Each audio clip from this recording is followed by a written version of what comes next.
The guard places Antoine in a line of prisoners waiting to be executed by guillotine.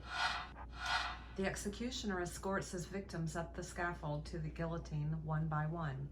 He stoically ushers one terrified man up to the platform and places his head into the lunette and locks it into place. Then he pulls the rope as the blade comes down and the prisoner's head tumbles into a bloody red sack. His assistants toss the body into a wagon as he nonchalantly walks over to grab another terrified prisoner and repeats the process.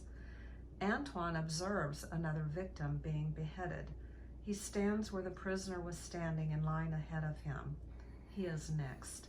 He can feel his heart beating louder and louder, drowning out the sounds of the crowd. His breathing is heavy and labored.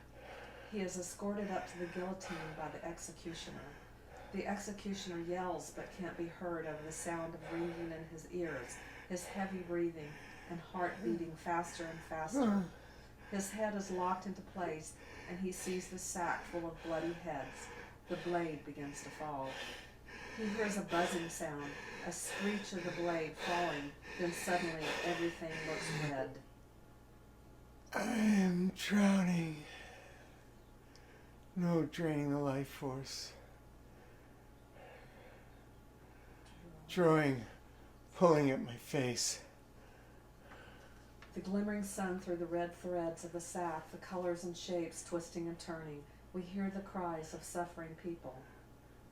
Time seems to unravel as if my entire existence has happened and is happening entirely in this one moment. Montage of his headless body going into a fire, his head being dissected by a doctor, Rosil's bludgeoned wife and kid dead and bloody. He sees himself as a child. He is with a friend, playing, laughing, shooting slingshots, running through a field. He sees himself as a child, around 6 or 8 years old. He is with a friend, playing, laughing, shooting slingshots, running through a field. I see my mother. It's not my mother.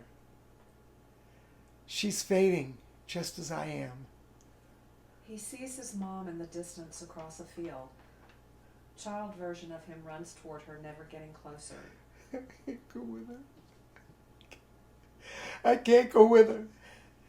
It's getting dark. Yeah. The darkness is creeping in. The previous vision dissolves to visions of maggots eating decaying flesh and shots of the decaying bodies of Rosil's murdered family. So much pain, so much darkness, so much terror, all at once. I see my body decomposing and rots right before my eyes. Various grotesque visions flash before him faster and faster. 3, 2, 1, awaken.